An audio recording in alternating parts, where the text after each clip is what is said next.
Baik, sebelum kita mendengarkan kebenaran firman Tuhan, namun kita bersatu di dalam doa. Segala pujian dan hormat kami naikkan kepadamu Tuhan. Kami bersyukur karena pertolongan-Mu bagi kami hingga sampai pada siang hari ini kami masih ada, kami masih bisa duduk diam untuk memuji dan memuliakan Engkau. Terima kasih Tuhan Yesus, terima kasih.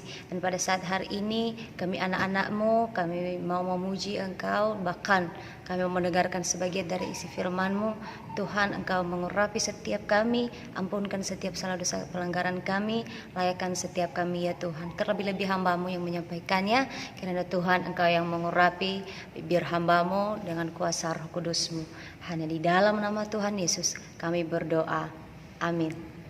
Sekali lagi saya akan menyapa kita semuanya. Salam damai sejahtera.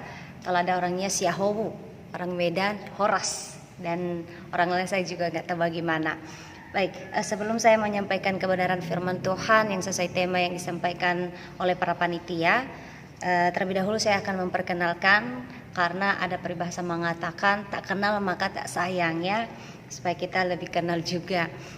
Nama saya Meli Apehulu, biasa dipanggil Meli, berasal dari Nias, stay sekarang di Solo, Jawa Tengah, dan status masih duduk di bangku perkuliahan semester akhir, masih dalam tahap perjuangannya. Saya sekolah di STT AIMI, Sekolah Tinggi Teologi Agape Misi Internasional. Mungkin hanya begitu saja ya perkenalan singkat, dan kalau ada nanti yang perlu ditanya mungkin dengan cara apalah kita yang kata, mudah-mudahan ya kita saling mengenal satu dengan yang lain. Baik, terima kasih. Pertama sekali saya mengucapkan terima kasih kepada para panitia yang telah mempercayakan kami untuk membawakan renungan atau khotbah singkat ini dengan tema Undang Tuhan dalam segala tindakan yang kamu lakukan. Tema yang sangat luar biasa, tema yang agak-agak membuat kita semangat gitulah. Apa maksudnya? Nah, terlebih dahulu kita membaca ayatnya, natsnya di dalam Injil Yohanes pasal 2 ayat 1 sampai yang ke-11. Saya akan membacakannya dengan judul perikopnya, perkawinan di Kana. Pada hari ketiga ada perkawinan di Kana yang di Galilea, dan ibu Yesus ada di situ. Yesus dan murid-muridnya diundang juga ke perkawinan itu. Ketika mereka kekurangan anggur, ibu Yesus berkata kepadanya, "Mereka kehabisan anggur." Kata Yesus kepada, "Aku belum tiba." Tetapi ibu Yesus berkata kepada pelayan-pelayan, "Apa yang dikatakan kepadamu, buatlah itu." Dan di situ ada 6 tempayan yang disediakan untuk 6 tempayan untuk pembasuhan menurut adat orang Yahudi, masing-masing isinya 2-3 buyung. Yesus berkata kepada pelayan-pelayan itu, "Isilah tempayan-tempayan itu penuh dengan air." Dan mereka pun mengisinya sampai penuh. Lalu kata Yesus kepada mereka, "Sekarang cedoklah dan bawalah kepada pemimpin pesta." Lalu mereka pun membawanya. Setelah pemimpin pesta itu mengecap air yang telah menjadi anggur itu, dan ia tidak tahu dari mana datangnya. Tetapi pelayan-pelayan yang mencedok air itu mengetahuinya. Ia memanggil mempelai laki-laki dan berkata kepadanya, "Setiap orang menghidangkan anggur yang baik dahulu, dan sesudah orang puas minum, barulah yang kurang baik. Akan tetapi engkau menyimpan anggur yang baik sampai sekarang." Hal ini dibuat Yesus di Kana yang di Galilea sebagai yang pertama dari pertandanya, dan dengan itu ia telah menyatakan kemuliaannya dan murid-muridnya percaya kepadanya. Amin. Untuk pembacaan nats pada saat siang hari ini, kita lihat konteks ini adalah konteks di mana Tuhan Yesus menyetak atau mengadakan mukjizat yang pertama sekali, yaitu di perkawinan di Kana. Nah, kenapa harus dia menyatakan mukjizat atau mengadakan mukjizat? Karena itu Yesus sedang menunjukkan kemuliaannya di sana, atau supaya murid-muridnya yang ada di sekeliling, yang ada bersama dengan dia, yang hadir di pesta perkawinan itu, lebih yakin dan lebih percaya lagi kepadanya bahwa dia bukan hanya sekedar manusia biasa, tetapi dia adalah manusia yang luar biasa, adalah pribadi Allah atau anak Allah, sang juru selamat kita. Nah, tetapi pada waktu itu ada problem yang ada di sana, ada masalah yang dihadapi ketika momen-momen yang luar biasa itu, ketika pesta pernikahan itu berjalan, ternyata ada sedikit kesalahan. Bukan sedikit, tetapi itu memang kesalahan yang fatal bagi kaum orang Yahudi waktu itu, karena mereka kehabisan anggur. Kalau anggur di pesta perkawinan di sana yang mereka utamakan adalah anggur, karena mungkin itu sudah adat istiadat mereka. Kalau mereka ada mengadakan pesta pernikahan, pesta perkawinan, yang mereka sediakan adalah anggur. Nah, anggur pada masa kuno mungkin bahwa anggur yang baik adalah anggur yang termanis, yang tidak membahayakan. Kata itu dipakai dalam bahasa Yunani adalah sapa, adalah sari anggur. Artinya itu sari anggur yang tidak beragi, tidak ada campuran. Nah, itulah anggur yang termanis, anggur yang baik, anggur yang tidak ada campurannya.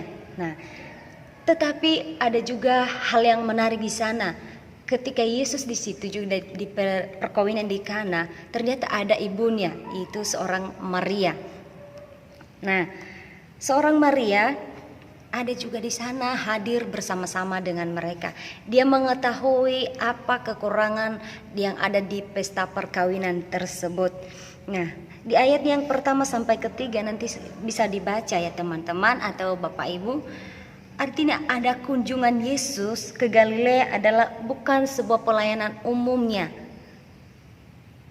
tetapi dia di sana sedang menunjukkan kemuliaannya kepada orang-orang yang ada di sana atau kepada para murid-muridnya, supaya mereka lebih lagi percaya bahwa dia adalah anak Allah atau Mesias.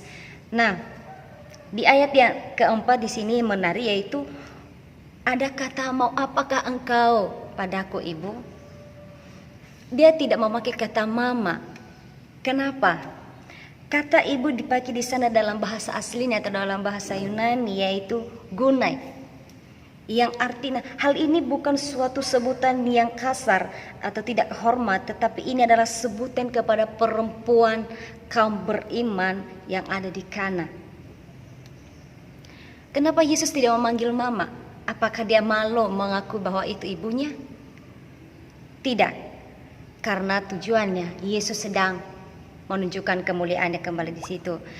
Nah, pada waktu itu Maria juga tidak mempunyai otoritas untuk memerintahi Yesus, untuk menyuruh dia untuk melakukan mukjizat, karena mamanya tahu siapa dia sebenarnya. Nah, ada alasan kenapa Yesus menolak permintaan seorang ibu dan mengatakan waktuku belum tiba. Yaitu yang pertama, supaya orang tidak menganggap mukjizat itu dilakukan sebagai ketaatan kepada Maria. Mungkin kalau Yesus waktu itu mengadakan mukjizat sesuai dengan permintaan ibunya pas dia minta, karena dia bilang saatku belum tiba, mau apakah engkau daripada aku ibu, saatku belum tiba. Karena waktu kita bukan waktu Tuhan, tetapi waktu Tuhan adalah waktu kita. Mungkin waktu itu Maria membawanya dalam waktu itu, dia ragu, mereka kehabisan anggur. Tetapi Yesus mengatakan saatku belum tiba. Tuhan tahu waktu yang terbaik itu. Tuhan tahu waktu yang tepat itu. Udah tiba saatnya. Kenapa dia tidak, supaya orang-orang juga tidak menganggap bahwa semua mukjizat terjadi itu karena dia taat kepada Maria. Berarti hilang tujuan utamanya, yaitu menunjukkan kemuliaannya. Makanya dia mengatakan saatku belum tiba, karena dia sedang menunjukkan kemuliaannya. Yang kedua, supaya orang percaya tidak meninggikan lebih dari yang seharusnya, yang ditinggikan yaitu Maria, supaya kalau terjadi mukjizat itu mengubah air menjadi anggur, bisa saja manusia meninggikan Maria, tapi yang seharusnya kita tinggikan adalah Mesias, yaitu Yesus sendiri. Nah, ini adalah sebagai tanda yang dilakukan Yesus yang pertama sekali di perkawinan di Kana, sehingga banyak orang yang percaya. Siapa yang melihat waktu itu? Yang percaya adalah seorang pelayan-pelayan, pemilik pesta. Dia tidak tahu siapa, dari mana anggur tersebut. Sangat luar biasa banget pada siang hari ini firman Tuhan yang begitu luar biasa. Tuhan mengadakan mukjizat itu mengubah air menjadi anggur. Setiap problem yang terjadi di sana semuanya kelar karena apa? Karena Yesus ada di sana. Di pesta perkawinan di Kana, karena itu sudah menjadi adat istiadat mereka. Kalau tidak ada anggur, mungkin kita tidak tahu bagaimana perjalanan pesta tersebut. Apakah masih berjalan atau tidak? Suatu hal yang memalukan ketika kehabisan anggur di sana. Karena itu sudah adat mereka. Nah, kembali kepada tema pada saat ini. Undang Tuhan dalam segala tindakan yang kamu lakukan. Minta Tuhan dalam segala tindakan yang kamu lakukan. Suatu tema yang luar biasa. Bagaimana cara kita mengundang Yesus? Bagaimana cara kita meminta Yesus dalam setiap tindakan yang kita lakukan, dalam setiap perbuatan-perbuatan kita, dalam setiap perjalanan hidup kita? Apakah saya menyurati dia kah? Apakah saya SMS dia kah? Apakah saya video call sama dia kah? Apakah saya chattingan sama dia kah?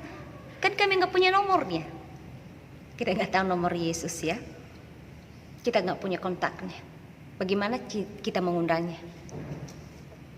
Apakah saya datang kepadanya, tapi aku nggak melihat dia? Itu bisa jadi problem, jadi masalah, jadi pertanyaan. Tetapi kita tidak butuh itu semua surat. Yesus nggak butuh semua nomor kontakmu. Tetapi yang Yesus butuhkan yaitu satu, akui otoritas Tuhan dalam hidupmu. Cara mengundang dia dalam setiap tindakan kita. Kita mengakui bahwa hanya dia satu-satunya. Kita datang kepadanya dengan penuh kerendahan hati, dengan doa, dengan segala puji-pujian kita, dan dengan segala mengakui bahwa hanya dia yang berkuasa atas hidup kita, bahkan atas seluruh isi bumi ini. Hanya Tuhan.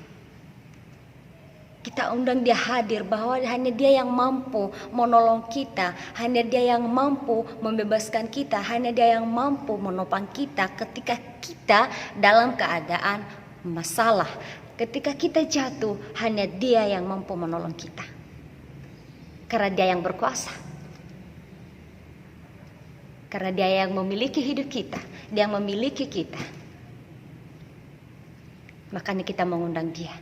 Makanya kita meminta dia dalam setiap hidup kita ini, kita mengakui otoritas dia bahwa hanya dia satu-satunya, tidak ada lagi yang lain. Hanya dia. Itu cara kita mengundang dia. Yang kedua, mengandalkan Tuhan dalam setiap tindakan. Ketika kita banyak problem, banyak masalah, banyak tantangan, terlebih-lebih ini pada anak-anak muda sekarang ya. Saya tahu yang ada di sini semua anak-anak muda. Anak-anak generasi-generasi yang sangat luar biasa yang sedang Tuhan pakai, yang sedang berjuang, baik yang masih dalam tahap pertama, tahap akhir, tahap pertengahan, tetap berjuang. Problem yang kita alami, banyak sekali kegagalan-kegagalan yang kita alami, banyak sekali rintangan-rintangan yang menghalangi perjalanan kita. Banyak sekali masalah-masalah yang menimpa kita, hampir aja kita menyerah, nyaris menyerah. Karena kenapa? Ketika kita melangkah, kita mengaku kekuatan kita sendiri, kita tidak mampu. Kalau kita mengandalkan kekuatan kita sendiri, berjalan terus, melakukan segala perbuatan kita, melakukan segala tindakan kita, melakukan segala yang kita inginkan, semuanya sia-sia. Karena di dalam Yeremia pasal yang ke-17 ayat yang kelima saya membaca, beginilah firman Tuhan, terkutuklah orang yang mengandalkan manusia, yang mengandalkan kekuatannya sendiri, dan yang hatinya menjauh daripada Tuhan. Itu kalau kita hanya mengandalkan kekuatan kita sendiri, Tuhan tidak memberkati, Tuhan tidak menyertai, karena kita tidak mengakui otoritasnya dalam hidup kita. Di ayat yang ke-7 dia mengatakan, diberkatilah orang-orang yang mengandalkan Tuhan, yang menaruh harapannya pada Tuhan. Nah, kalau kita mengandalkan dia dalam setiap tingkah laku kita, dalam setiap tindakan kita, segala masalah, segala problem yang kita alami, kita mampu melewati semuanya. Saya masih duduk di bangku perkuliahan juga. Saya masih duduk di bangku, masih dididik, masih dalam proses. Tapi itu banyak sekali problem yang saya alami, banyak sekali masalah yang saya hadapi. Mungkin kadang secara manusia saya atau kedagingan saya bisa aja saya menyerah. Tetapi kenapa saya tidak mau menyerah? Saya selalu berserah kepada Tuhan. Saya selalu mengandalkan Dia. Saya selalu meminta Dia untuk hadir dalam setiap hidup saya, memberikan saya kekuatan untuk menjalankan semua itu. Bukan ketika kita mengiringi Yesus tidak ada masalah.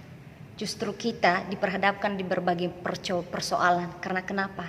Menguji kesetiaan kita, menguji ketekunan kita, menguji iman kita. Sebetapa besar kita membuka hati kita ini kepada Tuhan. Meminta Dia hadir dalam setiap hidup kita. Mengundang Dia sebagai tamu spesial dalam hidup kita.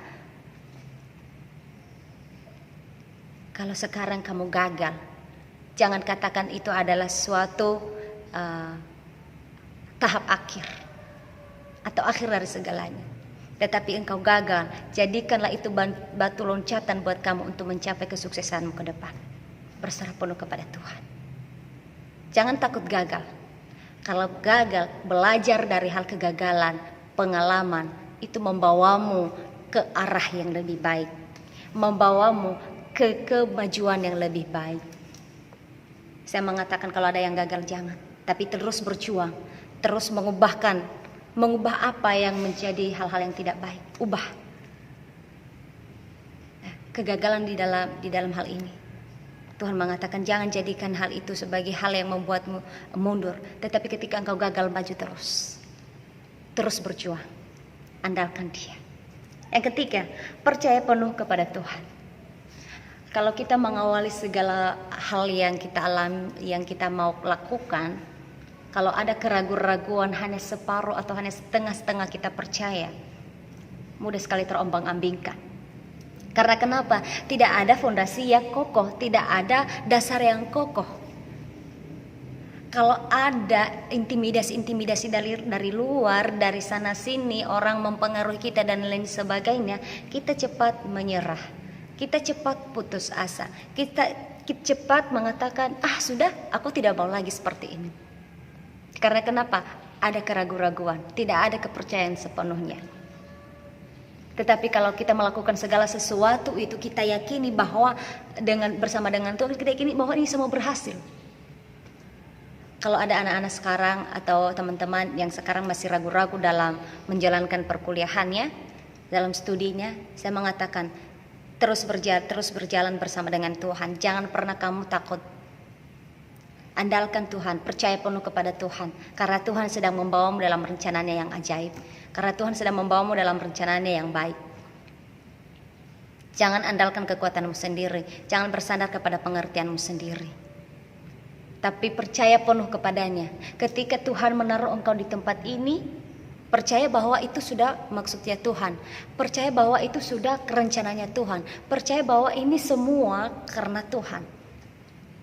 Apapun di luar sana, ketika kita melakukan segala sesuatu itu memulai dari awal, banyak sekali problem, banyak sekali masalah, banyak sekali orang-orang yang tidak suka, banyak sekali dunia mempengaruhi kita, menarik kita. Tetapi marilah kita berjalan dengan Tuhan, kita percaya pun kepada Tuhan. Karena kuasa yang ada dalam hidup kita lebih besar dari segala kuasa-kuasa yang ada di luar sana. Yaitu kuasa Yesus, Roh Kudus yang ada dalam hidup kita. Ketika kita mengundang Yesus dalam hidup kita mampu menjalankan semuanya. Bukan berarti ketika kita hidup di dalam Tuhan tidak ada problem. Banyak masalah teman-teman. Saya sudah mengatakan dari awal, kita hidup bersama dengan Tuhan. Kita diperhadapkan berbagai problem. Karena kenapa? Menguji kesetiaan kita. Sebab salah karena Yesus ada bersamamu. Jangan pernah mundur kalau ada masalah. Tapi biarlah masalah itu mundur karena Yesus ada bersama kamu. Jangan pernah khawatir. Kalau kita khawatir hanya separuh keyakinan kita tadi, kita cepat mudah menyerah. Cepat sekali kita mengatakan aku tidak mau seperti ini. Di pertengahan mungkin udah semester berapa, karena tidak ada keyakinan, karena ragu-ragu, sudah dia menyerah. Mungkin masalah sekarang, mungkin saya nggak tahu problem apa saja yang teman-teman hadapi pada saat ini. Tapi yang jelas ada banyak manusia yang banyak sekali problem-problem atau banyak sekali pergumulan. Mungkin dalam segi uang kuliah dan lain sebagainya, itu saja sih problemnya. Dalam menghadapi berbagai tahap-tahap demi tahap, ada banyak masalah. Saya mau mengatakan, jangan pernah kamu takuti hal itu. Katakan, kalau Tuhan yang memanggil aku dalam profesi seperti ini, Tuhan yang bertanggung jawab atas hidupku. Aku berserah penuh kepadamu. Intinya, jangan meniadakan kekuatan Tuhan. Jangan andalkan kekuatanmu. Jangan kita andalkan kekuatan kita sendiri. Tapi marilah kita andalkan Tuhan. Marilah kita mengundang Tuhan. Marilah kita mengatakan bahwa Tuhan mengubah seperti yang di Kana ini, mengubah air menjadi anggur. Begitu juga dalam hidup saya, Dia bisa mengubah kesedihan saya, bisa mengubah nasib saya, bisa mengubah keadaan saya menjadi keadaan yang lebih baik. Menjadi keadaan yang selalu menjadi berkat, menjadi keadaan orang yang sukses, menjadi keadaan orang yang bisa menjadi teladan bagi semua orang. Hei anak-anak muda, kita adalah generasi bangsa. Marilah maju terus, andalkan Tuhan, undang Tuhan, supaya bangsa ini maju juga. Karena engkau sedang dipakai, diperlengkapi Tuhan untuk maksud dan rencananya yang baik. Jangan pernah mundur, jangan pernah takut gagal. Kalau gagal, coba lagi, gagal coba lagi, gagal coba lagi. Kalau tidak, mungkin Tuhan punya rencana yang lain. Jangan pernah jenuh, jangan cepat menyerah, jangan cepat bosan. Karena yang selalu ini membosankan. Jangan cepat bosan. Kalau kita cepat bosan, semua yang kita rencanakan itu sia-sia. Tapi marilah kita terus berjuang, melakukannya, menjalankannya.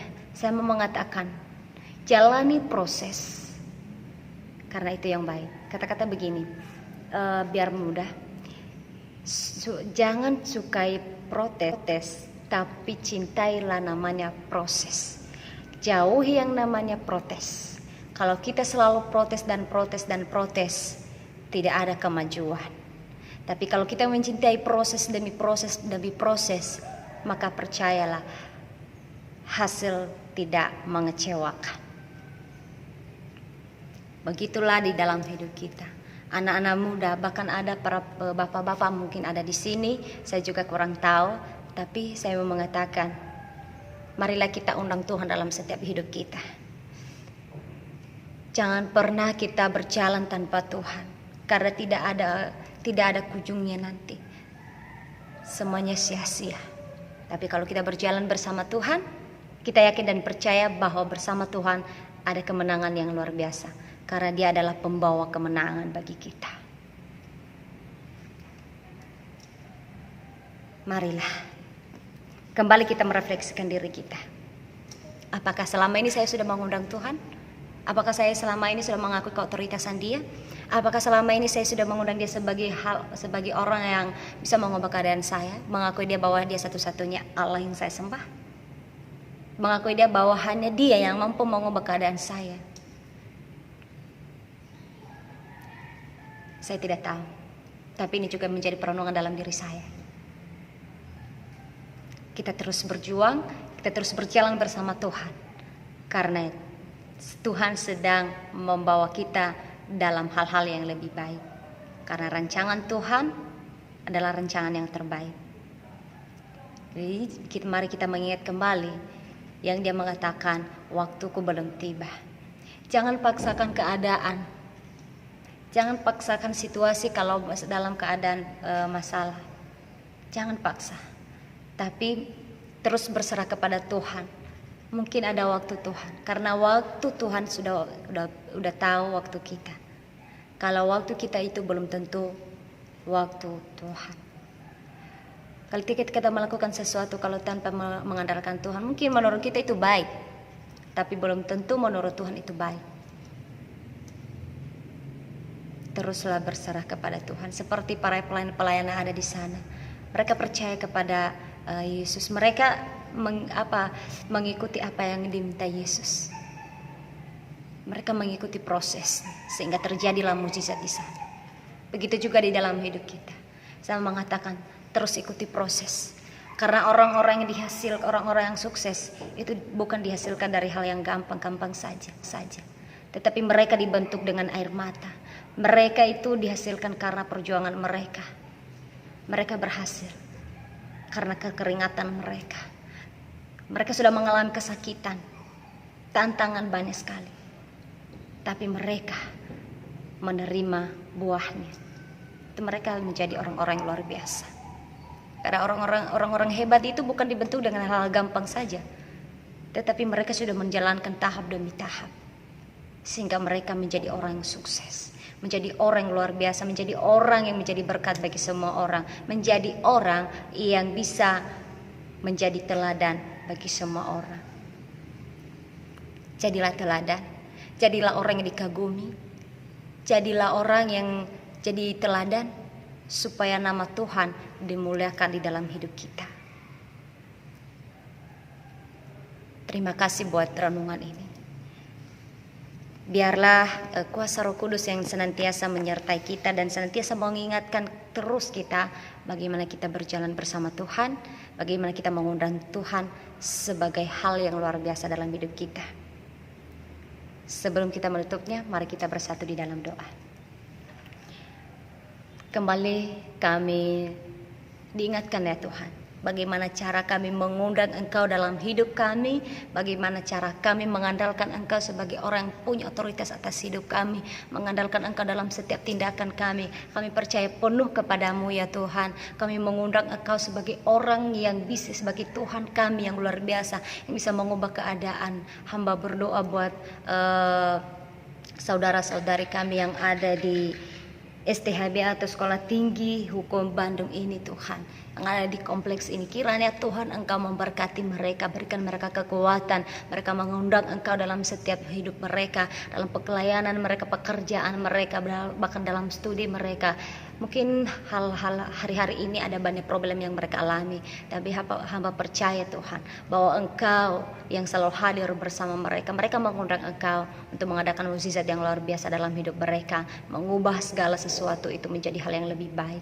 Terima kasih ya Bapak, terima kasih. Itulah doa hamba dan kerinduan hamba kepada anak-anak muda sekarang. Pakailah mereka secara luar biasa Tuhan untuk menjadi alat kemuliaan-Mu, sehingga nama-Mu dimuliakan di atas kerajaan surga.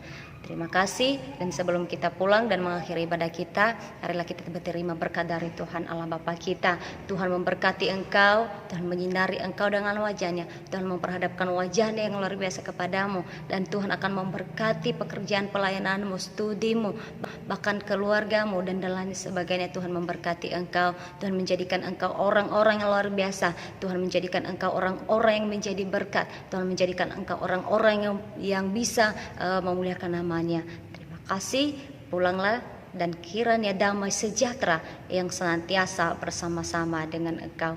Hanya di dalam nama Tuhan Yesus Kristus, Sang Juru Selamat, kami berdoa. Amin. Sekian dan terima kasih. Tuhan Yesus memberkati.